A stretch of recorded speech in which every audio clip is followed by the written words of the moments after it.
Hi, this is PJ. I'm a game designer, and today we're gonna react to the gameplay trailer for Sworn. I was researching around for other games that I could try to react to the trailer, and then Sworn just popped up in my Steam page, and I decided to give it a look. I just saw a couple of screenshots, and I know basically that about the game. It is a roguelite co-op game, but this is as much as I get from the game. I know nothing about it, so I'm going pretty much blind. But before we begin, I want to say thank you to all those that watched my last video about the Wayward Realms. It was very I was very surprised by the amount of views and likes that the video got. I don't know exactly why that happened, but it was very welcome. So all those that reacted with me to the trailer and send your comments and your opinions, thank you very much. It really helps the channel and I appreciate it. So yeah, let's go. Let's begin the trailer. Peggy 16. Whoa, I didn't expect that kind of song.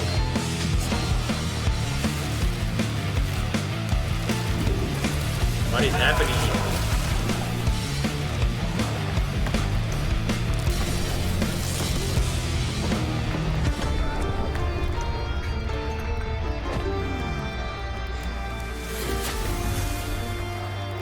Do they got powers from the gods or something like that?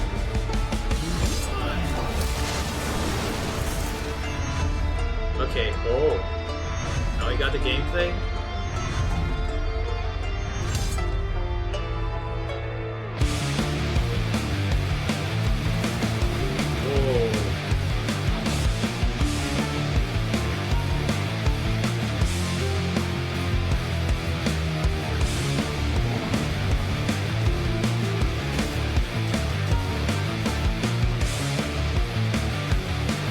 Die, okay.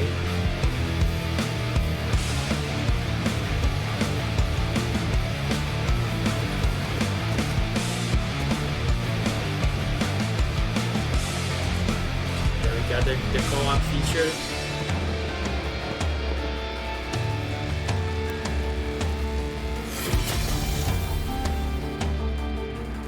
Wow.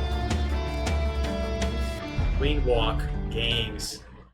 Wow, that's awesome. Team 17, of course. Of course. Anything else? I don't think so. Yeah, wow, that was a lot, guys. That was a lot. I think there are a couple of things for us to discuss, but first of all, I want to say that this trailer is really cool. I wasn't expecting anything that they just throw at us. There was cinematics, there was gameplay, and a banger of a song. I really liked it. Well, let's begin the analysis. Okay, so let's begin talking about this intro cinematic, okay? I know this channel is more focused about the gameplay since I am a game designer, but I think this intro cinematic is really important when they try to tell you a vibe. Sometimes when you are preparing a trailer, you need to understand what kind of a vibe you want to show to the future players, to those that are watching this trailer. So you need to make sure that your vibe, the idea that you are presenting in the trailer is the right one for the game. And just based on what we saw, it is very high fantasy. This is the first element. Okay, there are a lot of magics and explosions and bright lights and powers and transformations and all that. So this is a high fantasy setting, which is a setting that I enjoy actually. And it always plays with both the idea of attaining higher power, getting stronger and stronger and stronger, but also the idea of the hardship for doing that, how hard it is and how difficult it is. This is the idea that I just got from the intro cinematic, where you see this main character they are fighting against what we could understand and suppose is the boss of the game, or one of the bosses. And then the character transforms into this godlike form, blue and with uh, these fire elements and bright eyes and all that. And then when it seems that he has defeated the enemy, then this happens, and we get this scene where he's approaching this object, this relic. And I think this is also to help you understand what is your objective as a player in this game, which is cool. It is cool to see they doing this. You have many ways of delivering this message in a trailer. What is the objective, sorry, what is the objective of this game? And there are a lot of ways to do that. And they decide to do not verbally, just by showing you a picture of what it is. And I really like this approach. As a game designer, I try my best to not to use much of text and a lot of informations, written informations in my designs, because writing and reading slows down things a bit. And we can also see by this trailer that this game is very fast paced. There is a lot of action, a lot of movement in it. So deciding to doing this way, I think it is really clever, and it helps you understand what is the design philosophy that this game has. And then right when the character is approaching the relic, this happens. The big bad reveals itself, and then it finishes your character. This character dies or something like that. So I think this is also to portray one of the main features of roguelites, which is this game's genre. In roguelites, you are expected to die.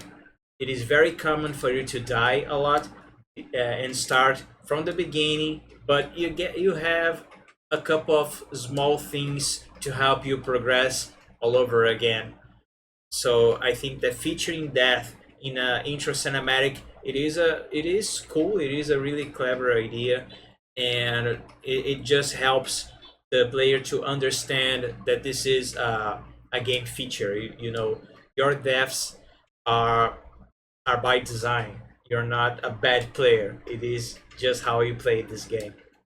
And then right after that, we get to the next part of this text that says, in a deadly co-op roguelike.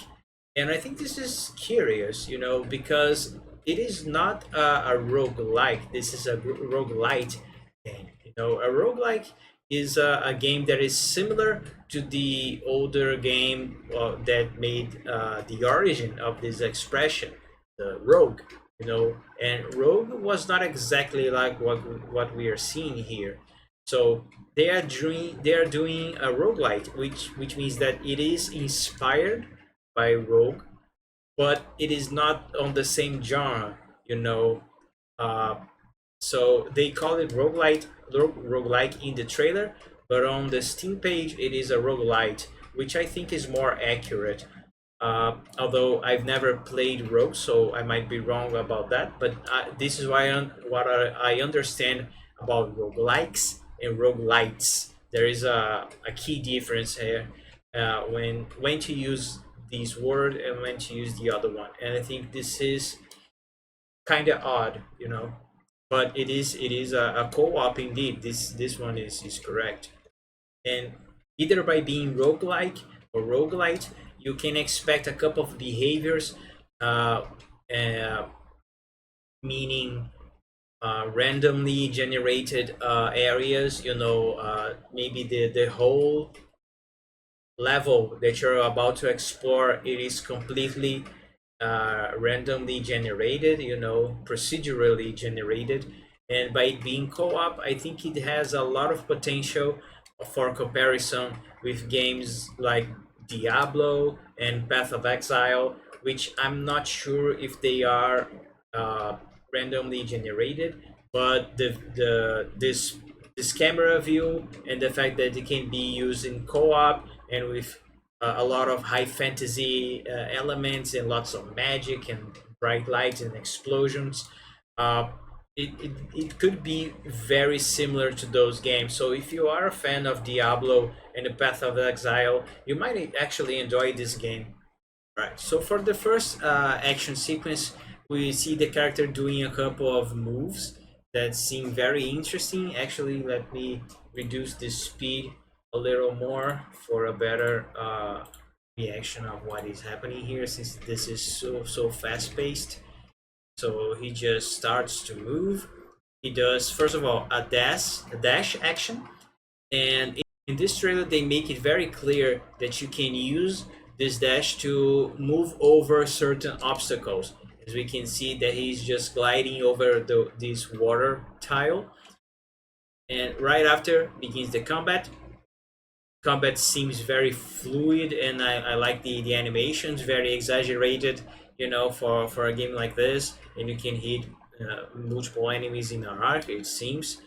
But also we see that he does one quick attack, a quick slash into this enemy.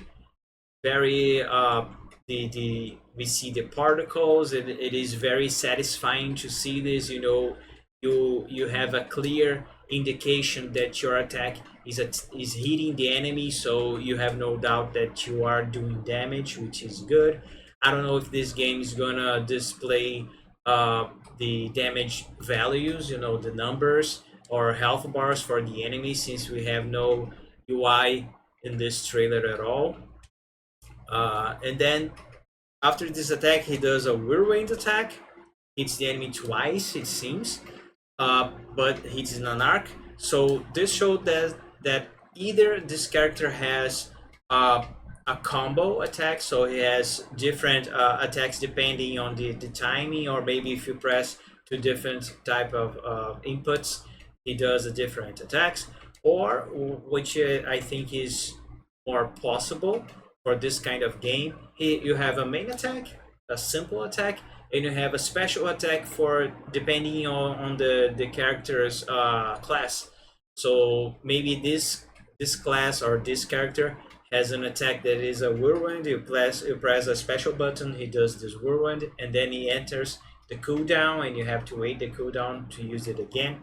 I think this is more common, and especially now with other games that are not exactly roguelites doing this as well. So this is very understandable for players, very easy to understand. So I think this is more common.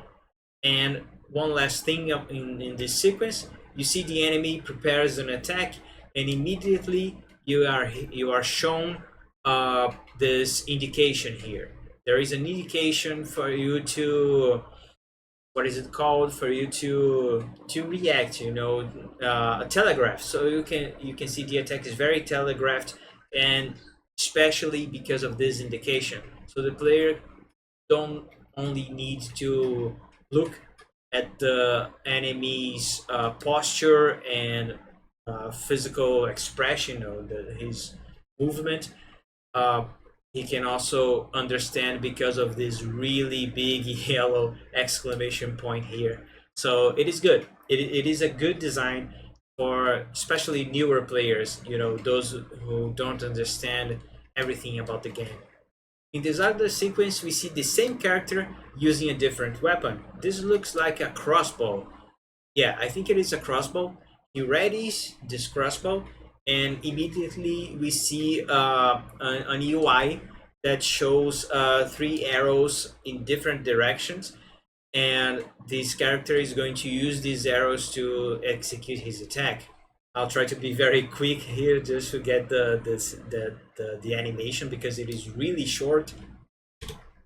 You see, yeah, very short. But what we see is that his arrow just hit three different sides. You know, it kind of split into three arrows in those indications from before. Hits the enemies multiple times with a lot of powerful explosions, very colorful, very bright. Once again, in contrast with the scenery, you know, this very dark ambiance. I really like this. I really like this contrast. And one more thing, we finally see a small indication of a HUD in a UI down here. So we have this attack on cooldown, it seems, 8 seconds, and another one with a sword picture. So I don't know if this is just a sword type of attack, and this is a crossbow type of attack. It is hard to see. Actually, two swords. So maybe it is simple attack and strong attack or something like that. We can only speculate at this point. But it is really nice to know that your character can equip different type of weapons. This is something that I myself really enjoy when a game does this. It tells a lot about the player expression and how long you can expect to play this game. You know, if you only have the same character using the same class of weapons, it is so much more limiting, you know, to the replay value.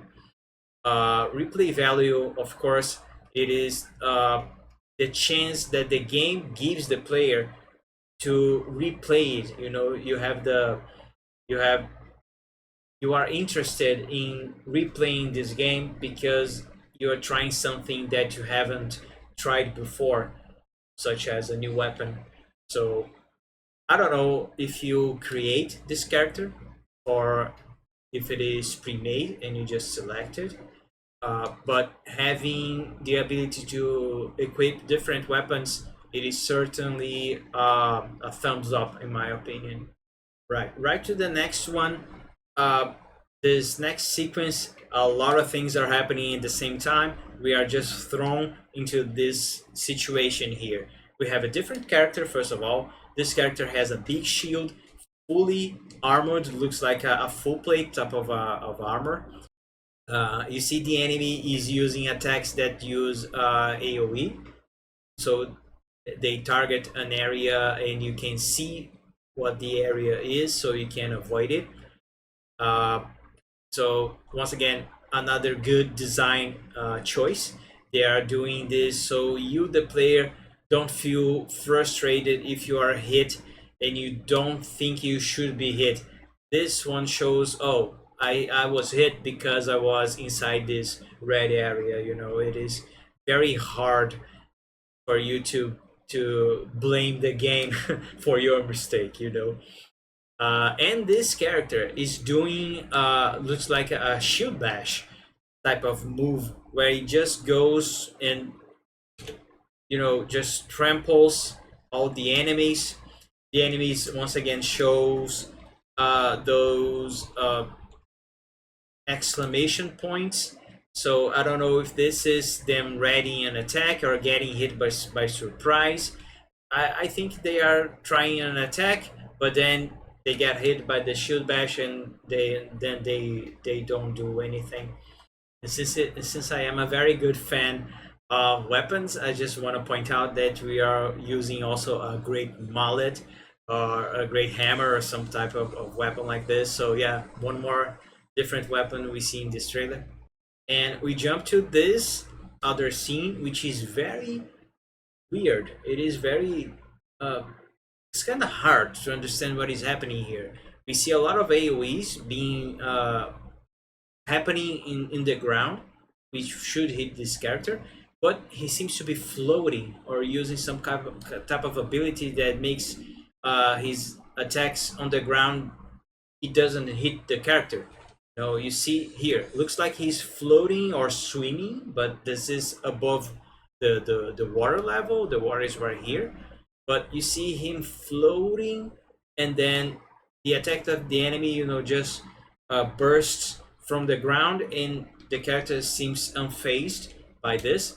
And then he does a teleport, and I don't know exactly how this teleport works mechanically. You know, if you just use your mouse to drag the the point where you want to teleport, or if this is done with the keyboard and you use the arrows or WASD to position the teleport area, or if this is, the direction that your character is facing. You press the button, your character is facing this direction, goes in a straight line until you release this button.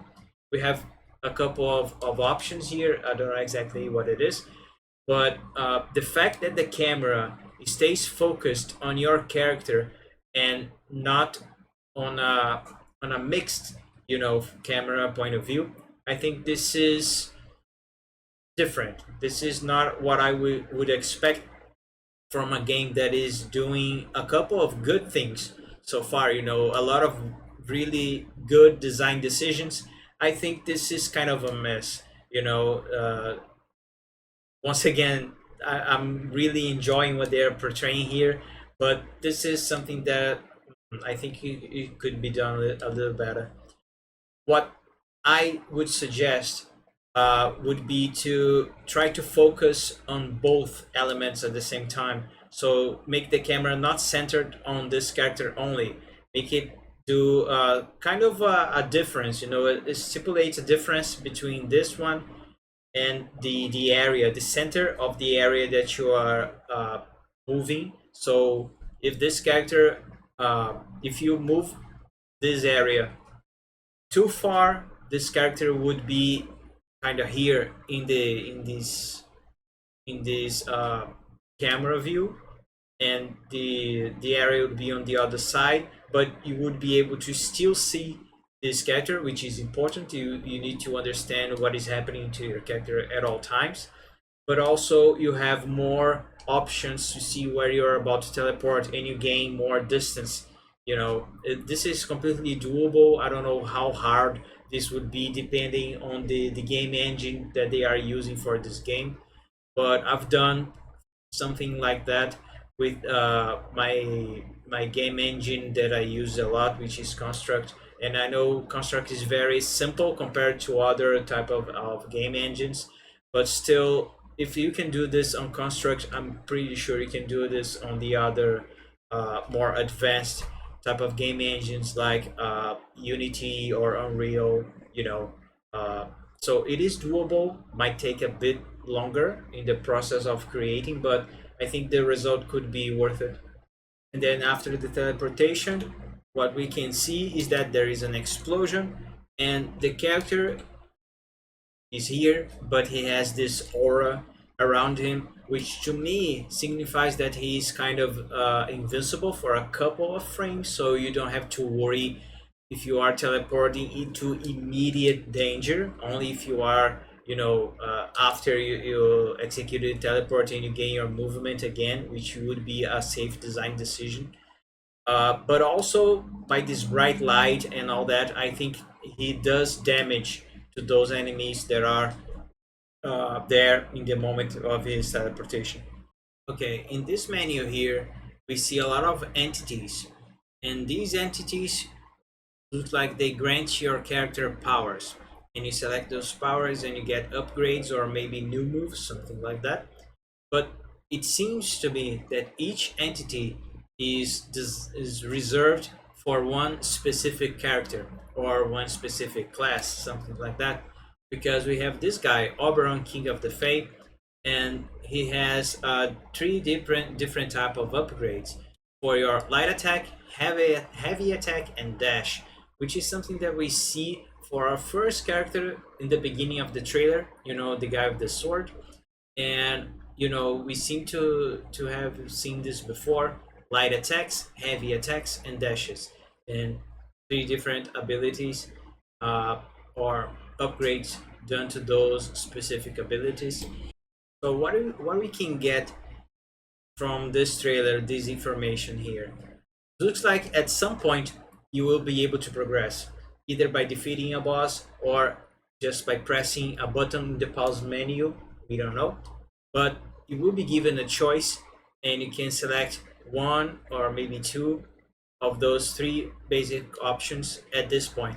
After you progress, you go to a new one, and in later opportunities, and then you can select one of those three again, and then you go progressing over and over again. And this progress, if it is like this, it reminds me a lot of Vampire Survivors, which was a mobile, also on Steam as well, game, which was a survival type of game. And every time you level up, you have to select from three options based on each type of weapons that you have in your arsenal, and equipment as well. If you have some specific type of passive equipment that would improve an element of your character, then you can progress this equipment or the weapon that he's using. And the selection is random based on those weapons or equipment that you have for a character. I really like Vampire Survivors, so I hope this system works this way, because I think it is really simple and intuitive, so it could fit with this simple intuitive idea of this game as well. Then right after this scene, we get a more present view of those entities in gameplay. Remember the intro cinematic where the character just transforms into this godlike being? Well, this happens as well in the trailer. I was kind of paying attention in this trailer the first time that I was seeing it, but everything happens so quickly. You have no time to pay attention, and now we can see this happen in full time. This is more of an analytic view of this mechanic. So by doing something in the game, you just can transform and looks like execute an exclusive attack of this entity that you transform. So we see the Titania goddess or entity that we just saw here. She just transforms, looks like to avoid the enemy attack, so you kind of get invincible. It would seem, looks like a very powerful type of attack to do. Charges and does a lion or dragon head, something like that, to the enemy. AoE, very cool particle effects, very bright, very beautiful. Also, the enemy attack animation, those fire blades or something like that, very ghostly and ethereal. That green color, it is so beautiful. I really like this.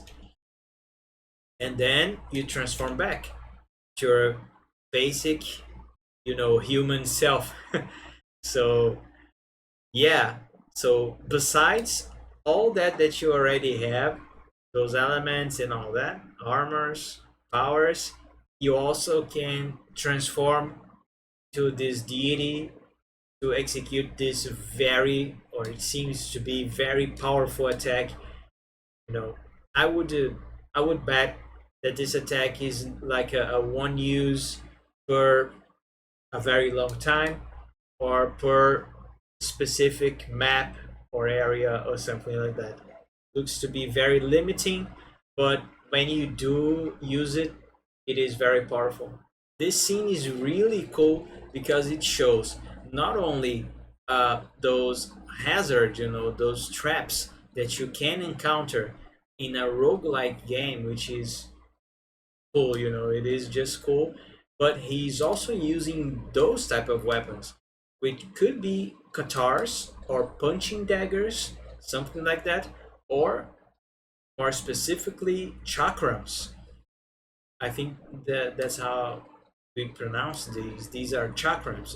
Those weapons, those rings that have blades, and you can use not only to attack melee, but you can also fling them and use like boomerangs. Essentially, you throw them and they arc and hit an enemy. And in fiction, you can use them to hit an enemy and then come back and grab it again. It has two of them. So it is really cool to see these weapon varieties in a game like this. Also, he just runs across this bridge, and right before he finishes, another trap. You can see those spears and spikes just pop out of the ground to hit your character. So you have to dash possibly through this area. So yeah, there are also background hazards that you need to be mindful when you are exploring this game. I just I just think this is really cool. And right after you die, looks like you are sent to this scene, judging by the trailer, where we get another progression system. And this system seems to be related to your death. After you die, looks like you are given a choice, between those five elements: war, devotion, life, treasure, and wealth.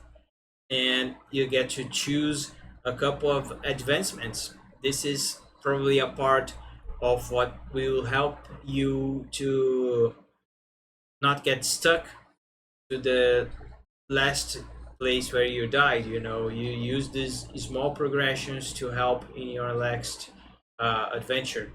And there is this animation that kind of activates those other areas. So I'm not sure exactly what is being told here, but I'm guessing that you can, as you progress, you can activate those other symbols. And you can see that those symbols have a path that you can progress and unlock those abilities. And we have this one already unlocked. So probably all those other elements also have their own paths. And once you die, you get to select a couple of steps, or maybe only one step for you to progress one of those. We have a more clear view of the one that we are just seeing. This action involves the dash, and then just selects, so you can just liberate. You are now able to use this ability, whatever it was.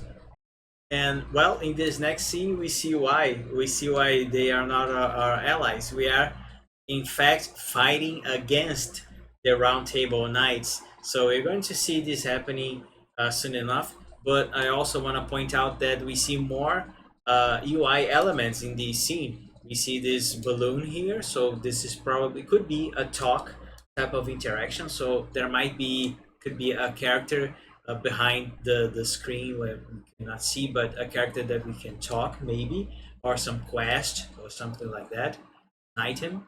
And this is an indication, hey, look here, there is an item here. I don't know, something like that. We see this one looks like a shop of some kind.